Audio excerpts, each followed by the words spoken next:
नमस्कार दोस्तों, आज मैं आपको एपी बताऊंगा। ठीक है, एपी मैंने शुरू कर दिया है। आप ध्यान से पूरा वीडियो देखिएगा तो आपको पूरा एपी जो है अच्छे से क्लियर हो जाएगा। ठीक है दोस्तों, सबसे पहले आपको एपी यानी समांतर श्रेणी के बारे में जानना है। समांतर श्रेणी होता क्या है, इसका परिभाषा क्या है, देखिए यहां पर देखिएगा। समांतर श्रेणी, ठीक है, इसका परिभाषा है एक समांतर श्रेणी संख्याओं की एक ऐसी सूची है, ठीक है, जिसमें प्रत्येक पद, ठीक है, यानी हर एक पद पहले पद के अतिरिक्त, यानी आपको पहला पद जो है उसको छोड़ देना है। ठीक है, यहां पर ब्रैकेट में है पहले पद के अतिरिक्त, यानी पहला पद को छोड़ देना है। ठीक है, बाकी प्रत्येक पद जो है ना अपने आप में एक निश्चित संख्या जोड़ने या घटाने पर प्राप्त होती है। ठीक है दोस्तों, आप इन सब बातों को पहले समझिएगा। देखिए आगे कहता है यह निश्चित संख्या एपी का सर्व अंतर कहलाती है। ठीक है, जो धनात्मक, ऋणात्मक या शून्य हो सकता है। दोस्तों बातों को समझिए। कहता है समांतर श्रेणी जो है ये ना संख्याओं की सूची है, ठीक है, जिसमें क्या होता है कि प्रत्येक पद जो है अपने आप में ना एक निश्चित संख्या जोड़ने या घटाने पर प्राप्त होती है। दोस्तों एग्जाम्पल में समझिए। यहां पर देखिए 2 4 6 8 10 12 है। ठीक है दोस्तों, 2 में हम कितना जोड़ेंगे कि 4 आएगा, तो 2 में 2 जोड़ेंगे 4 आएगा। अब देखिए 4 में कितना जोड़ेंगे 6 आएगा, 4 में 2 जोड़े तो 6 आएगा। 6 में कितना जोड़ेंगे कि 8 आएगा, तो 6 में 2 जोड़ेंगे 8 आएगा। ऐसे ही 8 में 2 10, 10 2 12, यानी कि हम क्या कर रहे हैं, एक निश्चित संख्या जोड़ रहे हैं। ठीक है, यही ना कहता है अपने आप में एक निश्चित संख्या जोड़ने या घटाने पर प्राप्त होती है। हम यहां पर जो है सब में एक निश्चित संख्या, मतलब कि एक ही संख्या को जोड़ना है। अगर आप 2 जोड़ रहे हैं तो 2 जोड़िए, 4 जोड़ रहे हैं 4 जोड़िए, 10 जोड़ रहे हैं तो 10 जोड़िए, लेकिन सब में आपको वही जोड़ना है। जैसे यहां पर देखिए 8 में 3 जोड़े 11 हुआ, 11 में 3 जोड़े 14 हुआ, 14 में 3 जोड़े 17 हुआ, और 17 में 3 जोड़े तो 20 हुआ। यानी एक निश्चित संख्या हम जोड़ रहे हैं। ठीक है दोस्तों, यहां पर देखिए 950, ठीक है, इसमें हम 50 घटा देते हैं, 900 हो गया, 900 में 50 घटा दिए 850 हो गया, 850 में 50 घटा दिए 800 हो गया। यानी कि एक निश्चित संख्या 50 जो है हम घटा रहे हैं, मतलब ये क्या हमारा एपी है। ठीक है दोस्तों, हम जिस निश्चित संख्या को घटाते हैं ना उस संख्या को सार्वंतर कहते हैं। यहां पर देखिए निश्चित संख्या जो है एपी का सार्वंतर कहलाता है। यानी कि हम यहां पर 2 2 4 कर रहे थे ना, 2 जोड़ रहे हैं, 2 2 4 2 6 2 8 2 10, यानी 2 क्या हुआ, सर्व अंतर हुआ। यहां पर देखिए 8 3 11, 11 3 14, 14 3 17, 17 3 20, यहां पर 3 क्या हुआ, सर्वांतर हुआ। यानी जिस निश्चित संख्या को आप जोड़ते हैं या घटाते हैं वो आपका सर्वांतर कहलाएगा। ठीक है, अब देखिए दोस्तों ये जो सर्वांतर है इसके बारे में आप एक बात याद रखिए। सर्वांतर जो है आपका धनात्मक, ठीक है, ऋणात्मक या फिर शून्य हो सकता है, इस बात को याद रखिए। ठीक है, यहां पर देखिए आपका लिखा हुआ है सर्व अंतर। देखिए सर्व अंतर को हम डी से सूचित करते हैं। स्मॉल डी जो होता है ना उसी से हम सर्व अंतर को सूचित करते हैं, याद रखिएगा। अब आगे देखिए दोस्तों, एपी यानी समांतर श्रेणी जो है ये 2 टाइप का होता है, 2 प्रकार का होता है। ठीक है, एक परिमित और दूसरा अपरिमित। यहां पर देखिए अपरिमित एपी क्या होता है दोस्तों, ऐसा एपी देखिए जिसमें ऐसे चलते रहता है, ठीक है, ये आपका अपरिमित हुआ।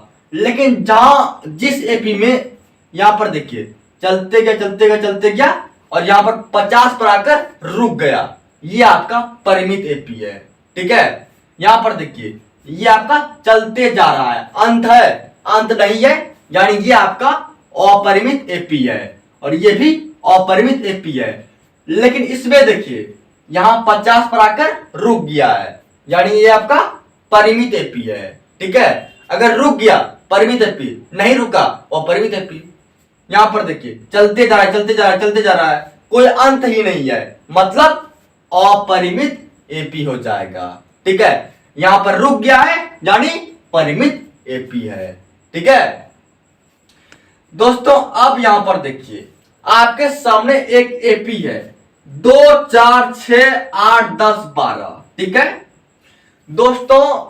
डी के बारे में आपने जानना, सर्वांतर को जो है डी कहते हैं।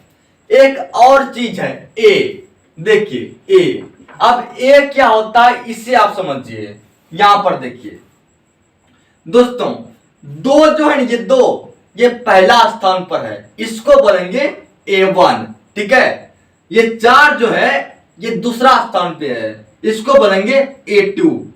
और ये जो है 6 1 2 3 तीसरा स्थान पे है, इसको बोलेंगे A3, ठीक है। और 10 जो है ये कहां पर है, चौथा स्थान पर है, 1 2 3 4 5 पांचवा स्थान पर है, इसको बोलेंगे A5। ये 8 जो है 8 1 2 3 4 चौथा स्थान पे है, इसको बोलेंगे A4। और ये 12 जो है 1 2 3 4 5 6 छठा स्थान पे है, यानी आपका A6 हो जाएगा। अगर आपसे हम पूछें ये वाला एपी में, ठीक है, 2 4 6 8 10 12, इस एपी में A2 बराबर क्या होगा, आप क्या बोलेंगे बताइए आप। देखिए 1 2 यानी आपका यहां पर 4 हो गया। मतलब देखिए A1 मतलब वह पहला पद, याद रखिए A1 मतलब पहला पद, A2 मतलब दूसरा पद, ठीक है, A3 मतलब तीसरा पद, A4 मतलब चौथा पद। अगर मैं आपसे पूछूं A4 बराबर क्या होगा दोस्तों, A4 मतलब चौथा पद, तो चौथा पद क्या है, यहां पर देखिए 1 2 3 4 यानी 8 आपका जो है, आपका 8 चौथा पद है, ठीक है। अगर मैं आपसे पूछूं A3 बराबर क्या होगा, ठीक है, तो क्या होगा, A3 मतलब तीसरा पद, 1 2 3 यानी आपका 6 जो है आपका A3 हो गया, ठीक है दोस्तों।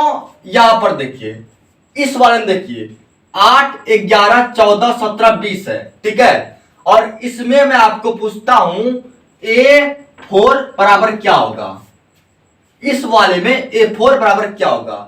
A4 मतलब चौथा पद, 1 2 3 4 यानी 17 आपका चौथा पद हो गया, A4 हो गया।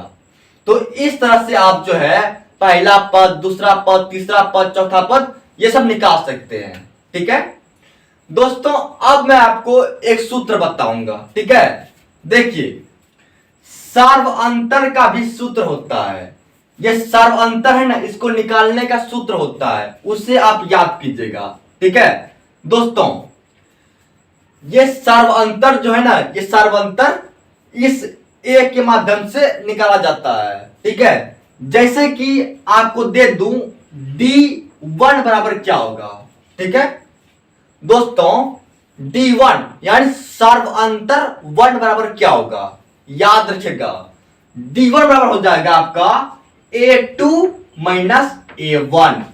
देखिए D1 बराबर A2 माइनस A1।